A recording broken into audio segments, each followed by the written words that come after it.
Setelah para kardinal kemarin itu konklaf untuk menentukan paus yang baru ya. Sekarang akhirnya paus yang baru sudah terpilih.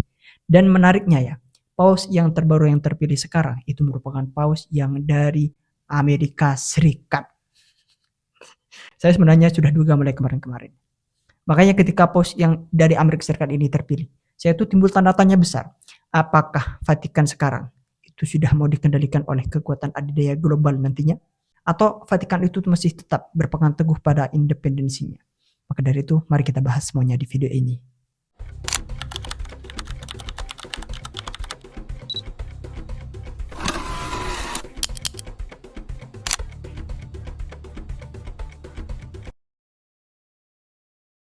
Setelah konklaf kemarin, akhirnya paus baru yang sekarang itu sudah terpilih. Nama aslinya itu adalah Robert Francis Prevost. Dan sekarang itu dinamai Leo XIV. Karena emang gitu di sana. Jadi setiap paus yang terpilih itu biasanya dikasih nama sebagai bentuk deklarasi bahwasanya paus ini itu mengemban nilai yang sangat besar dan bisa menentukan arah kebijakan rohaninya. Jadi pertanyaannya, kenapa kok dikasih Leo, kok gak yang lain? Ya kalau itu kalian tanya sama ahlinya. Channel itu merupakan channel geopolitik. Jadi bahasnya itu gak ke sana. Bahasnya nanti ke geopolitiknya. Makanya dengan terpilihnya paus ini ya, ini sangat heboh sekali sekarang. Dan ada satu hal yang membuat ini tuh sangat heboh sekali. Paus sekarang itu merupakan paus pertama dalam sejarah gereja Katolik yang berasal dari Amerika Serikat. Ya, Amerika Serikat.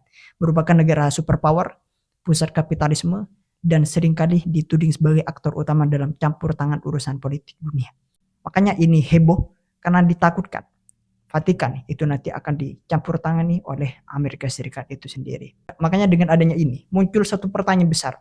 Apakah terpilihnya paus dari Amerika Serikat ini akan membawa semangat baru atau justru memicu kekhawatiran soal dominasi barat dalam lembaga spiritual tertua di dunia ini?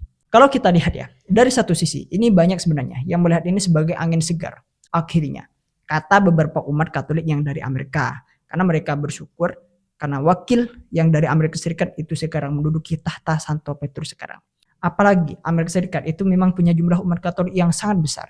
Pengaruh finansialnya juga besar juga di Vatikan. Dan aktif dalam misi global gereja.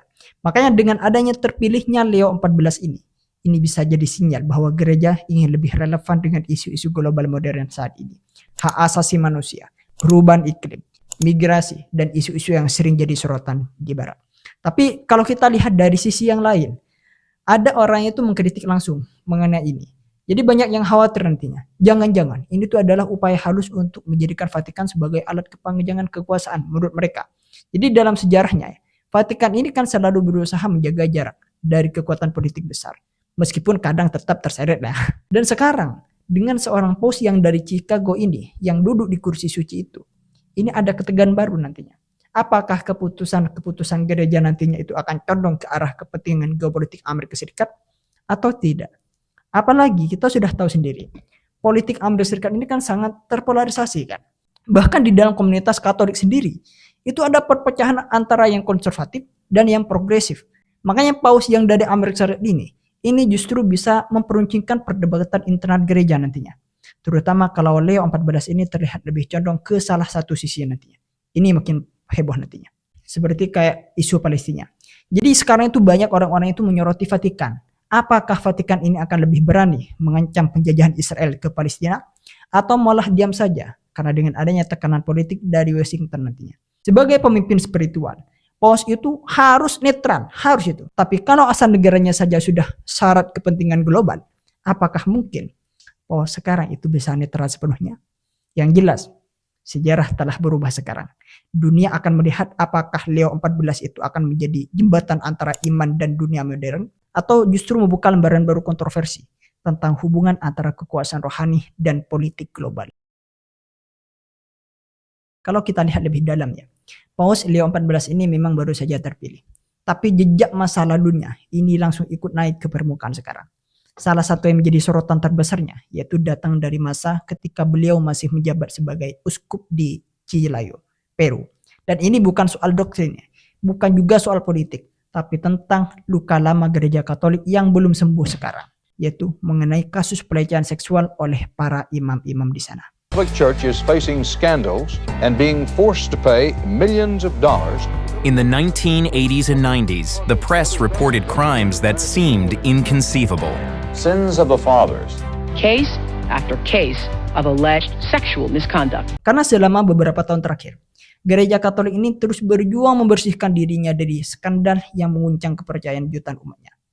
Paus Fransiskus kemarin itu sebenarnya sudah mencoba melakukan reformasi besar-besaran, tapi masyarakat itu belum sepenuhnya pulih. Masih banyak korban yang belum mendapatkan keadilan. Dan setiap nama yang muncul ke tampuk tertinggi gereja kini, ini disaring dengan sangat teliti oleh publik. Nah sayangnya, nama Robert Francis Profes, sekarang yang dikenal dengan Leo XIV ini, sekarang juga tak luput dalam laporan media dan investigasi beberapa organisasi.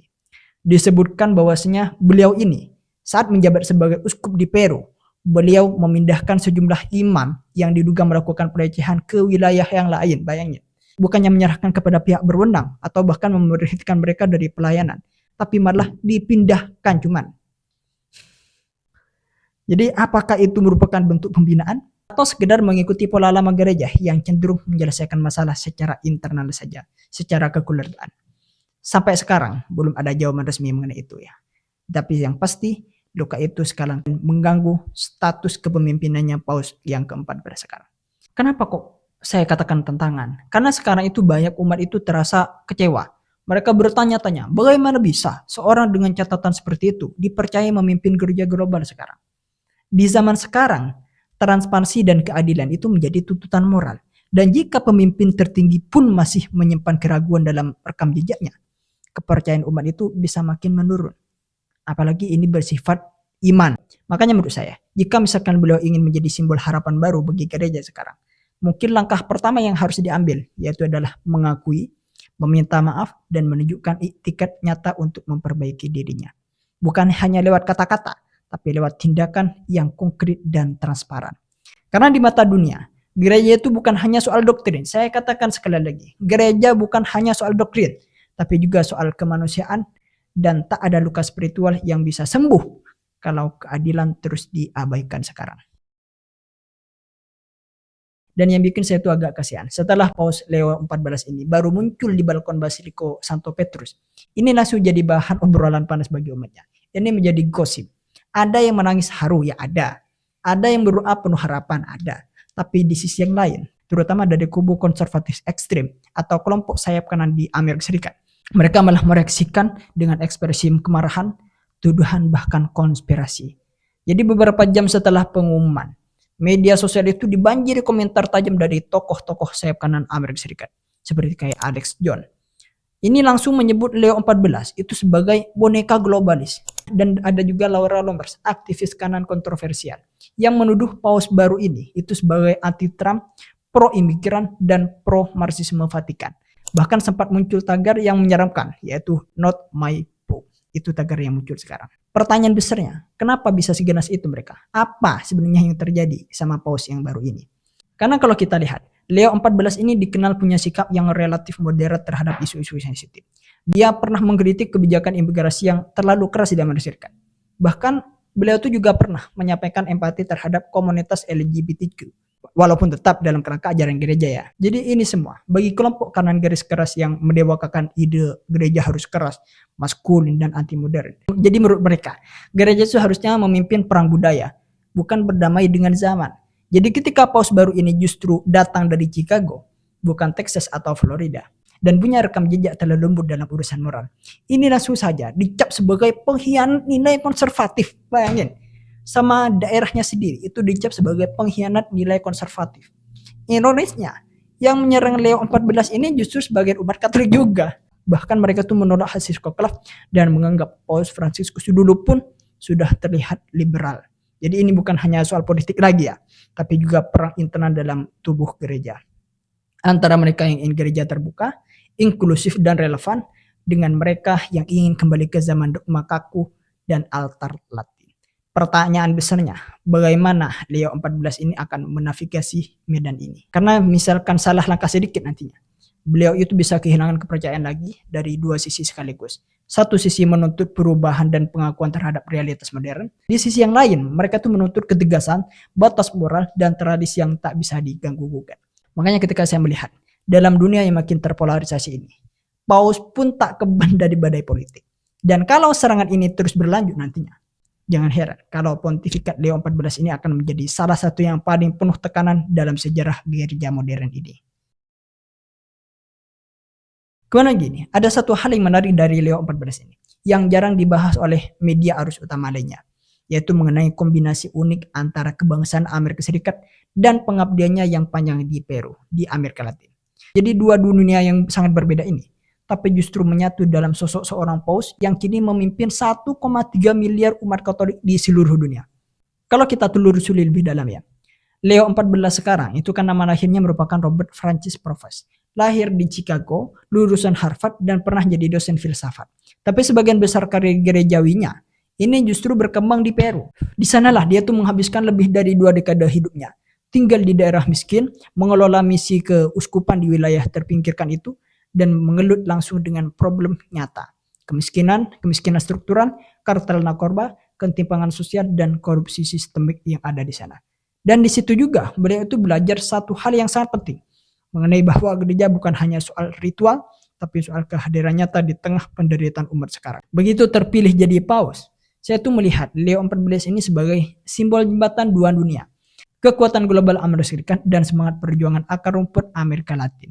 Tapi ingat, dengan adanya ini saya tuh timbul pertanyaan lagi, apakah beliau ini akan condong memanfaatkan kekuatan Amerika Serikatnya untuk mendorong agenda-agenda kemanusiaan gereja ke panggung internasional, atau justru sebaliknya akan terperangkap dalam jebakan geopolitik di mana semua gerakan spiritualnya itu dicurigai punya motif diplomatik. Makanya perlu kita pahami, Amerika Serikat dan Amerika Latin itu kan punya sejarah yang rumit, intervensi ekonomi, kudeta, dan ketegangan ideologi. Dan Leo XIV ini tanpa bermaksud demikian, ini bisa saja dianggap sebagai simbol dari upaya baru pengaruh lembut Amerika Serikat terhadap kawasan global nantinya.